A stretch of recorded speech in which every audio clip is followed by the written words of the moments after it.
యేసుక్రీస్తు తన బోధల్లో పరలోక రాజ్యాన్ని గురించి చెప్తూ ఉన్నాడు. పరలోక రాజ్యం ఎట్లాంటిది అనేది చెప్తూ ఉన్నాడు. యేసుక్రీస్తు చెప్పిన చాలా మాటల్లో, ప్రసంగాల్లో, బోధల్లో ఆయన పరలోక రాజ్యాన్ని గురించిన మర్మాలే ఎక్కువగా చెప్తూ వచ్చాడు. ఇక్కడ ఒక పోలికను మనకు చూపిస్తూ ఉన్నాడు దేవుడు. పరలోక రాజ్యం ఎట్లాంటిదంట అంటే పొలములో దాచబడిన ధనాన్ని పోలి ఉంది. మన భాషలో చెప్పాలంటే పొలములో దాచబడిన లంకె బిందె లాంటిది అనుకోవచ్చు, లేకపోతే నిధి అనుకోవచ్చు. ఏదైనా సరే పొలంలో దాచబడిన ఆ ధనాన్ని పరలోక రాజ్యం పోలి ఉంది. ఒక మనుషుడు అట్లాగా వెళుతూ ఉంటే ఆ పొలంలో దాచబడిన ధనం అతనికి కనపడినప్పుడు అతను వెంటనే తవ్వి తీసుకుంటే ఏమవుద్ది? దొంగతనం అవుద్ది కదా. అందుకని ఈ మనిషి ఏం చేశాడంటే వెళ్ళి తనకు కలిగిందంతా అమ్మేసి ముందు ఆ పొలాన్ని కొనుక్కున్నాడు. ఏం చేశాడు? పొలాన్ని కొనుక్కున్నాడు. పొలాన్ని కొనుక్కున్నారే అనుకోండి, పొలంలో ఉన్నదంతా కూడా ఎవరిది అవుద్ది? అతనిదే అవుద్ది. ఇక అప్పుడు అది తీసుకున్న దొంగతనం కిందికి రాదు.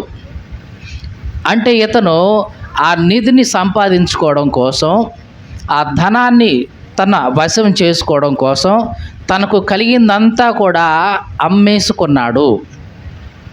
పరలోక రాజ్యం అట్లాంటిదే యేసు ప్రభు చెప్పిన మాట. తర్వాత యేసు ప్రభు ఇంకొక పోలిక కూడా చెప్పాడు. పరలోక రాజ్యం ఎట్లాంటిదంటే మంచి ముత్యములను వెతుకుతున్న ఒక వర్తకుని పోలి ఉంది. అంటే ఒక వర్తకుడు ఉన్నాడు, ఆయన ముత్యాల వ్యాపారం చేసేవాడు. మంచి ముత్యాలు దొరికితే ఎక్కడ దొరుకుతాయా అని వెతుకుతున్నాడు. అలా వెతుకుతూ ఉన్న సమయంలో ఒక మంచి ముత్యం దొరికింది. అబ్బాయి, దీన్ని ఎంత కమ్ముతావు అబ్బాయి అని అంటే, ఇదిగో ఇంత రేట్ అండి అని చెప్పాడు. సరే వెళ్ళి తనకు కలిగింది మొత్తం కూడా అమ్మేసి ముందు ఆ ముత్యాన్ని కొనుక్కున్నాడు. ఎందుకు? అది అంత విలువైంది కాబట్టి. ఒకవేళ దానిని కొనుక్కోవటం ద్వారా తను ఏదైతే నష్టపోయాడో, ఏదైతే అమ్మేసుకున్నాడో దానికి 10 రెట్లు అవసరమైతే సంపాదించుకోవచ్చు. మీకు అర్థమైందండి? ఈ వ్యక్తి ముత్యాన్ని కొనుక్కోవడం కోసం తనకున్న ఇల్లే కానీ, ఆస్తే కానీ అంతా అమ్మేసి ముత్యాన్ని కొనుక్కున్నాడు. దాని విలువ అతనికి తెలుసు కాబట్టి. ఇప్పుడు అది తన వశమైపోయినప్పుడు ఇది దాని విలువని ఇంకా బాగా తెలిసిన అతనికి అమ్మేస్తే ఇప్పుడు తనకి ఇచ్చిన దానికంటే కూడా 10 రెట్లు మళ్ళీ తను సంపాదించుకోగలడు. ఇదంతా మనకు ఏమి చెప్తుందంటే, దేవుని రాజ్యం నీకు దొరికినప్పుడు దాన్ని సంపాదించుకోవడం కోసం అవసరమైతే నీకున్నదంతా కూడా అమ్మేసినా నష్టమేమీ లేదు అనేదే కదా చెప్తుంది దేవుడు. పరలోక రాజ్యం నీకు ఎదురుపడినప్పుడు, పరలోక రాజ్యం నీకు ప్రాప్తిస్తుంది అనుకున్నప్పుడు అవసరమైతే నీకున్నదంతా కూడా నష్టపోయినా సరే పర్వాలేదు, దాన్ని ముందు సంపాదించుకో. ఇది దేవుడు చెప్తున్న మాట. ఈ మాటలు వింటున్న నా ప్రియ సహోదరి సహోదరుడా, దేవుడు నీ ముందు పరలోక రాజ్యాన్ని పెడుతున్నాడు. అవసరమైతే నీ జీవితం మొత్తం నష్టపోయినా సరే దాన్ని నువ్వు సంపాదించుకోవాలి. నీకు కలిగింది ఏదైనా సరే దాన్ని నష్టపోయి నువ్వు ఆ పరలోక రాజ్యాన్ని సంపాదించుకోవాలి. నీ ధనం నష్టపోవచ్చు, నష్టమేమీ కాదు. నీ జీవితం నష్టపోవచ్చు, నష్టమేమీ కాదు. దానికంటే 100 రెట్లు నువ్వు మరలా సంపాదించుకుంటావు కాబట్టి. యేసుక్రీస్తు అదే అన్నాడు. ఒకసారి పేతురు, ఈ శిష్యులందరూ కూడా అన్నారు, ప్రభువా, మేము మిమ్మల్ని వెంబడిస్తున్నాం, మాకేంటి అన్నారు. అప్పుడు యేసు ప్రభు అన్నాడు, ఇదిగో నన్ను వెంబడిస్తున్న మీకు ఈ లోకంలో కొంత హింసలు కలుగుతాయి, కానీ నా కోసం ఎవరైతే అన్నదమ్ములనే కానీ, అక్క చెల్లెండ్రే కానీ, బంధువులనే కానీ, స్నేహితులనే కానీ, తల్లిదండ్రులనే కానీ ఇంక ఏదైనా సరే నష్టపోయారో అది 100 రెట్లు. ఎన్ని రెట్లు అన్నాడు? 100 రెట్లు మీరు పరలోక రాజ్యంలో పొందుతారు. దానితో పాటు పరలోక రాజ్యంలో సింహాసనం కూడా, అధికారం కూడా మీరు పొందుతారు అని చెప్పాడు. నీకు అర్థమైందండి? ఈ లోకంలో పరలోక రాజ్యం కోసం నువ్వు ఏదైతే నష్టపోయావో దానికి 100 రెట్లు అక్కడ నువ్వు పొందుకుంటావు. అందుకనే పరలోక రాజ్యాన్ని సంపాదించుకోవడం కోసం ఎంత నష్టపోయినా పర్వాలేదు, పరలోక జ్ఞానాన్ని సంపాదించుకోవడం కోసం నువ్వు ఎంత నష్టపోయినా పర్వాలేదు, నీకు కలిగిందంతా అమ్మేసి దాన్ని కొనుక్కో. ఇది దేవుడు చెప్తున్న మాట. దేవునికి స్తోత్రం కలుగునుగాక. సామెతల గ్రంథం 8వ అధ్యాయం 10వ వచనం. వెండికి ఆశపడక నా ఉపదేశాన్ని అంగీకరించండి, మేలిమి బంగారును ఆశించకుండా తెలివి నొందండి. జ్ఞానము ముత్యముల కన్నా శ్రేష్టమైనది, విలువగల సొత్తులేవి కూడా దానితో సాటి రావు. దేవునికి స్తోత్రం కలుగునుగాక. హల్లెలూయా. కాబట్టి దేవుడు అంటున్నాడు, వెండిని కోసం ఆశపడొద్దు, బంగారం కోసం ఆశపడొద్దు, కానీ నా ఉపదేశానికి ఆశపడండి. వెండిని సంపాదించడం కంటే, బంగారం సంపాదించడం కంటే దేవుని గురించిన జ్ఞానం సంపాదించుకో. అది చాలా విలువైంది. విలువ కలిగిన సొత్తులేవి కూడా దానితో సాటి రావు అంటున్నాడు. అందుకనే నీకున్నది ఏదైనా సరే నష్టపోయినా పర్వాలేదు, అమ్మేసినా పర్వాలేదు, కానీ దేవుని గురించిన జ్ఞానం నువ్వు కలిగి ఉండాలి. చాలామందికి ఈ లోకంలో దేవుని గురించిన విలువ తెలియట్లేదు.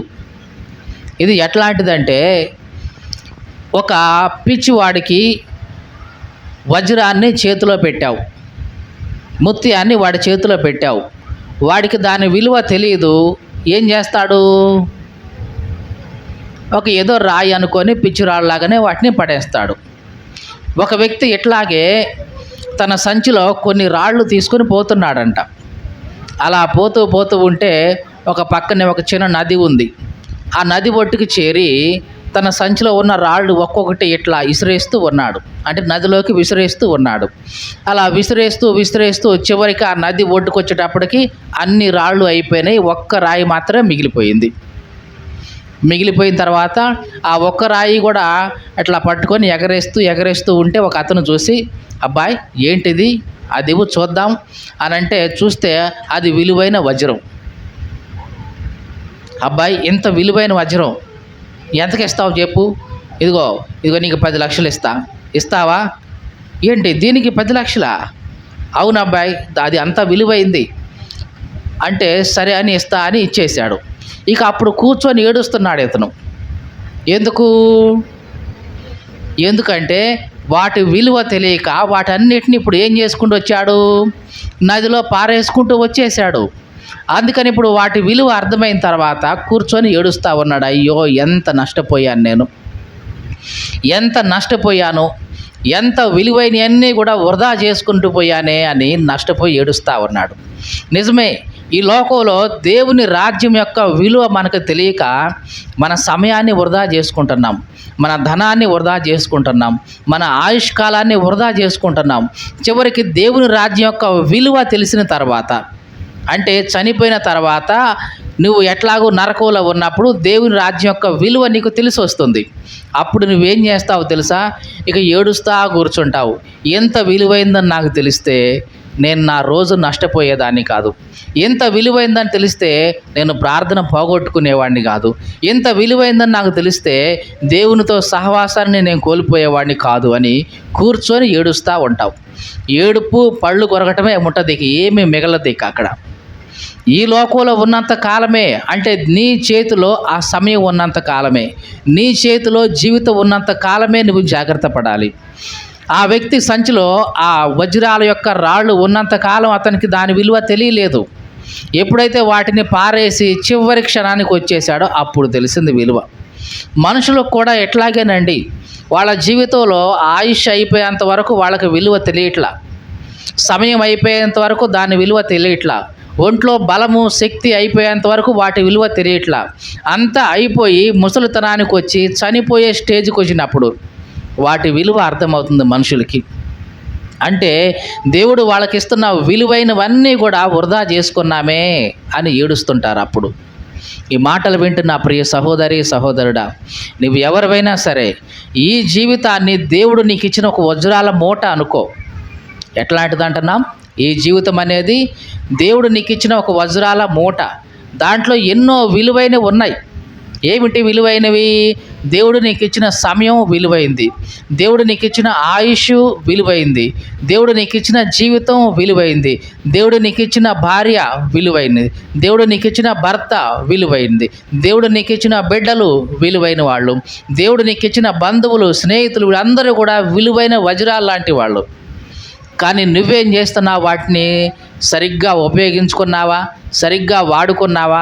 తెలియక నీవు వాటిని వృధాగా చేశావు, వాటిని విలువ తక్కువగా ఎంచావు. ఒక మాటలో చెప్పాలంటే కదండి, చాలామంది భర్తల్ని భార్యలు విలువగా ఎంచరు, కొంతమంది భర్తలు కూడా భార్యలను విలువగా ఎంచరు.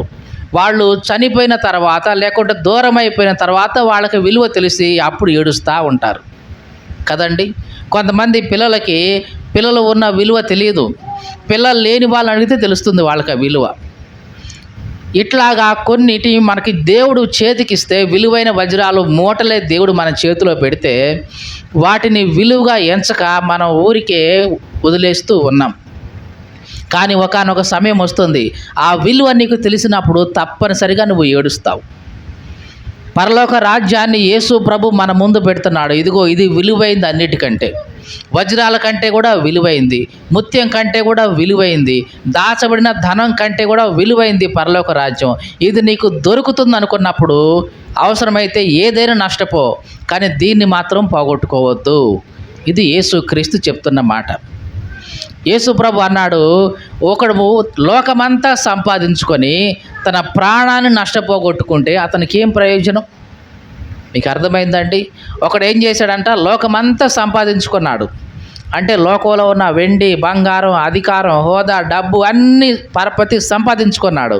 కానీ చివరికి ఏం చేశాడంట, తన ప్రాణాన్ని లేదా తన ఆత్మను నష్టపోయాడు. అంటే పరలోక రాజ్యంలో చేరాల్సిన వాడు చివరికి ఎక్కడికి వెళ్ళిపోయాడు? నరకానికి వెళ్ళిపోయాడు. మరి పోయేటప్పుడు ఏమైనా తీసుకొని పోయాడా? ఏమీ పోలేదు. ఏం ఉపయోగం మరి? జీవితం అంతా దానికోసమే కదా కష్టపడింది. మరి పోయేటప్పుడు ఏమైనా కొంచెమైనా తీసుకుని పోయావా? తీసుకొని పోలేదు. ఒక ఆయన అట్లా అన్నాడు, చనిపోయిన వాళ్ళకి మోసుకొని పోతా ఉంటే చిల్లర వాళ్ళ మీద వేస్తూ ఉంటారు కదా. ఎందుకు వేస్తున్నారు ఈ చిల్లర అని అంటే ఒక ఆయన చెప్పాడు ఎట్లాగా. ఏమని? ఏమి లేదండి, ఆ చిల్లర ఎందుకు వేస్తున్నారంటే ఆ నడిచి వస్తూ ఉన్న వాళ్ళందరికీ కూడా ఆ చిల్లర కనపడతా ఉంటుంది విసిరేసేది. ఓ మనిషి, ఈ చిల్లర కోసమే కదా నువ్వు జీవితాంతం చిల్లర పనులు చేస్తూ వచ్చావు, ఇష్టం వచ్చినట్లుగా బ్రతికావు, మోసం చేశావు, దగా చేశావు, కుట్ర ఇవన్నీ చేశావు. ఇదిగో నేను కూడా నీలాగనే ఇదిగో వీటి కోసమే బ్రతికాను, ఇప్పుడు వెళ్తున్నాను నీ మధ్యలో నుంచే, ఇదిగో ఇవన్నీ కూడా నేను తీసుకొని పోలేకపోతున్నాను, కాబట్టి నాలాగా నువ్వు చిల్లర బతకొద్దు, నువ్వు విలువగా బ్రతుకు అని సందేశం చెప్పడం కోసమే ఈ చిల్లర అనేది విసిరేస్తారంట. ఏ మనిషి అయినా సరే వెళ్ళేటప్పుడు ఏమీ తీసుకుని పోలేడు అని చెప్పడానికి సూచనగా ఇదిగో ఈ డబ్బుల కోసమే మనిషి ప్రయాసపడుతున్నాడు పుట్టింది మొదలుకొని కదండి. చనిపోయేంత వరకు కూడా మనిషి దేనికోసం ప్రయాసపడుతున్నాడు? ఇదిగో ఈ డబ్బుల కోసమే. కానీ ఈ డబ్బులు ఇప్పుడు ఇతనికి విసిరేసినా సరే తీసుకోలేని పరిస్థితి, అవునా కాదా? విసిరేస్తున్నాడు. అదే బ్రతికుంటే చెప్పండి, బ్రతికుంటే అట్లా విసిరేస్తే ఊరుకునేవాడు, అమ్మో నా డబ్బులు అనుకునేవాడు. కానీ ఇప్పుడు అతని డబ్బులే అని చెప్పేసి తీసుకోవయా అని విసిరేసినా సరే పట్టుకునే పరిస్థితి లేదు, తీసుకుని పోయే అవకాశం లేదు. నీ జీవితంలో కూడా ఇట్లాగే ఉంటుంది.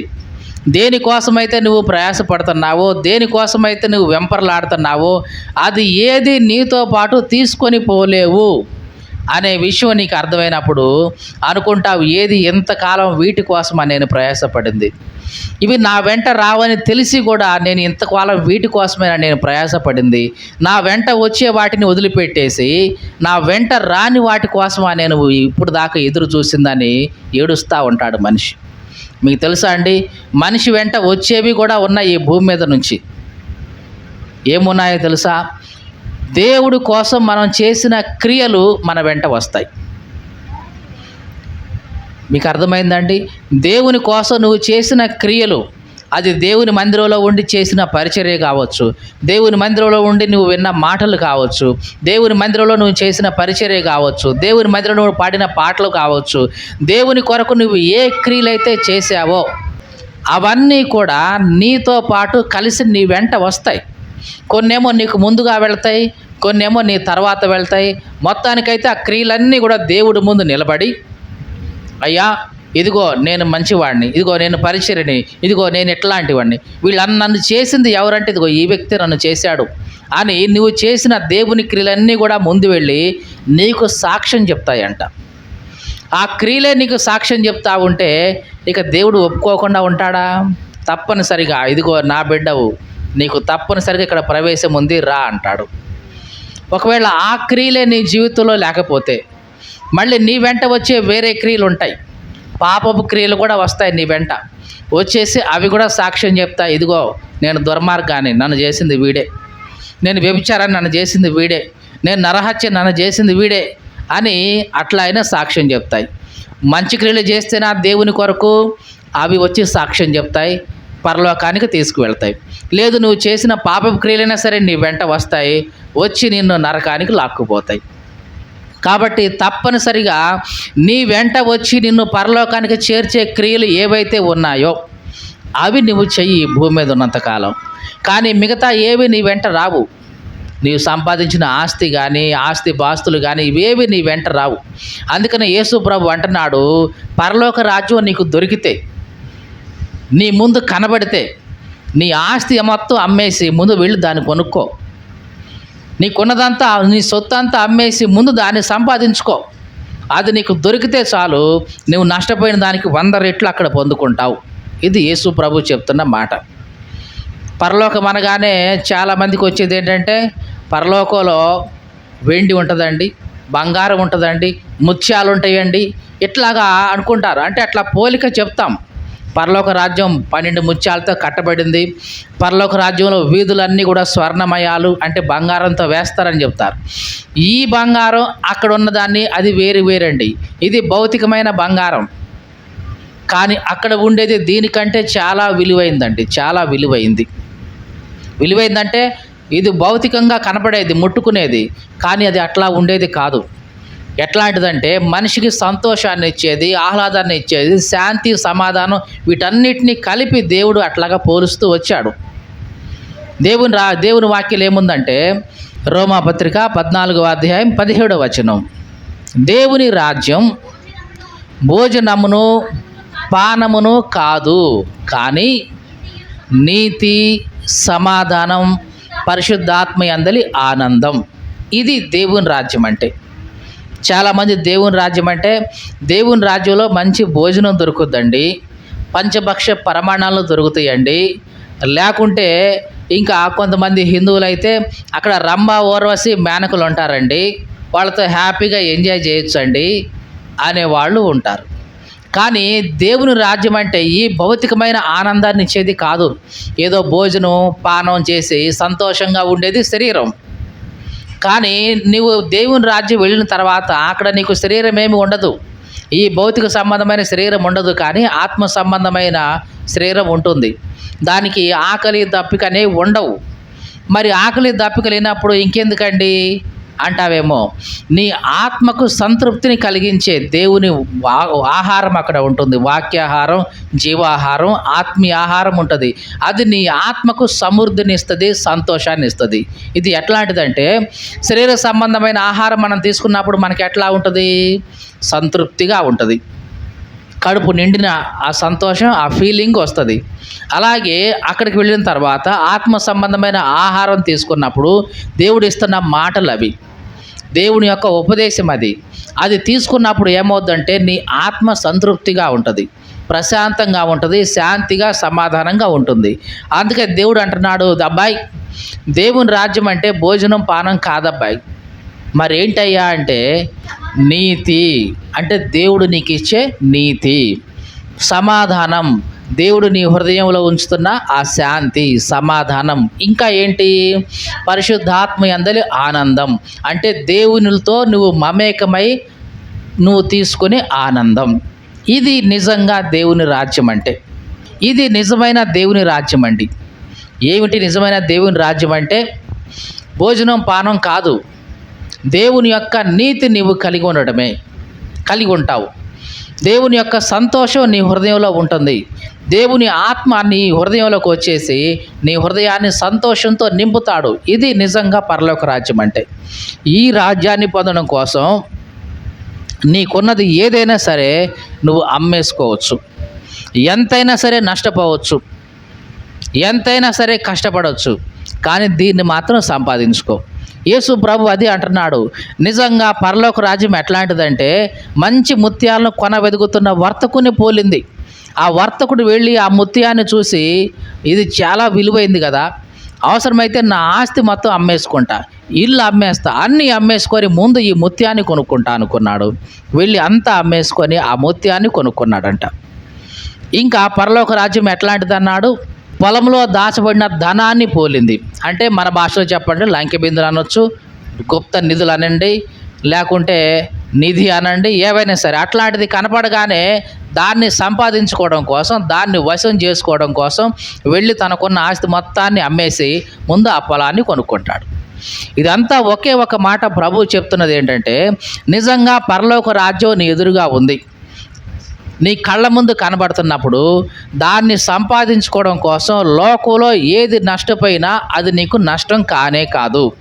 దానికి 100 రెట్లు మరలా నువ్వు పరలోకంలో సంపాదించుకుంటావు. ఇది నీకు అర్థమైతే గనక నీవు ఎన్నడూ కూడా పరలోక రాజ్యాన్ని, దేవుని యొక్క సన్నిధిని తక్కువగా చూడవు. ఈ లోకంలో చాలామంది దేవుని వాక్యం ప్రకటించబడుతున్నా, ప్రార్థనలు జరుగుతున్నా ఎందుకు రావట్లేదు, రాలేకపోతున్నారు అంటే దానికి కారణం ఇదే. దాని యొక్క విలువ వాళ్ళకి తెలియడం లేదు కాబట్టి. చాలామంది చూడండి, గొప్ప గొప్ప అధికారం, హోదాలు, ఉద్యోగాలు ఉన్నవాళ్ళు కూడా వాటిని సంపూర్ణంగా వదిలివేసి దేవుని యొక్క రాజ్యం కోసం తమను తాము అప్పగించుకున్న వాళ్ళు ఉన్నారు. పౌలు మీకు తెలుసా అండి? బైబిల్లో ఉన్న పౌలు, ఆయనకి ఎంత ఆస్తి ఉందో తెలుసా? ఎంత ఆస్తి అంటే, ఎంత గొప్ప ఉన్నతమైన కుటుంబానికి చెందినవాడంటే, చిన్నప్పుడు ఆయన చదువుకున్న చదువే ఒక స్కాలర్ దగ్గర చదువుకున్నాడు. గమలియేలు అనే ఒక వ్యక్తి ఉన్నాడు. ఆ గమలియేలు ఆ ప్రాంతానికి మొత్తానికి కూడా ఉన్నతమైన ఒక గొప్ప స్కాలర్. ఆయన దగ్గర విద్య నేర్చుకోవడం అంటే మామూలు విషయం కాదు, మా సాధారణమైన మనుషుల వల్ల కాదు అది. అట్లాంటి గమలియేలు దగ్గర పౌలుకి విద్య నేర్పించేలాగా పౌలు యొక్క తల్లిదండ్రులు తీసుకొచ్చి ఇచ్చారు. అంటే పౌలు యొక్క తల్లిదండ్రులు ఎంత గొప్పవాళ్ళో అక్కడే అర్థమవుతుంది. అయినా సరే పౌలు తనకున్నవన్నీ కూడా దేవుని కోసం సంపూర్ణంగా వదిలివేసుకొని, నాకు ఇవన్నీ అవసరం లేదు, నా దేవుడు నాకు కావాలి అనుకొని అర్పించుకొని వదిలేశాడు. ఇంకో విషయం తెలుసా?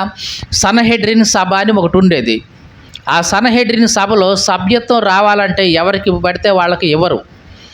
లోకంలో ప్రముఖులై ఉండాలి, ఉన్నత వంశస్థులై ఉండాలి, వాళ్ళకు మాత్రమే ఆ సభ్యత్వం వస్తుంది. పౌలుకు దానికి సభ్యత్వం ఉంది. యవనస్తుడిగా ఉన్న పౌలుకి ఆ సభ్యత్వం ఉంది.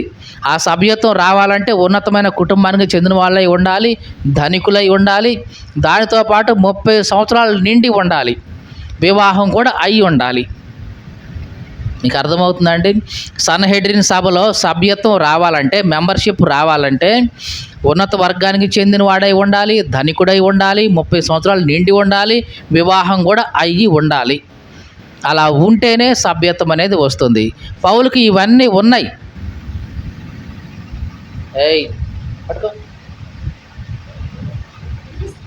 తీసుకో. దేవునికి స్తోత్రం కలుగును గాక. ఇన్ని ఉన్న పౌలు, ఇంత అత్యధికంగా ఉన్న పౌలు ఏం చేశాడు?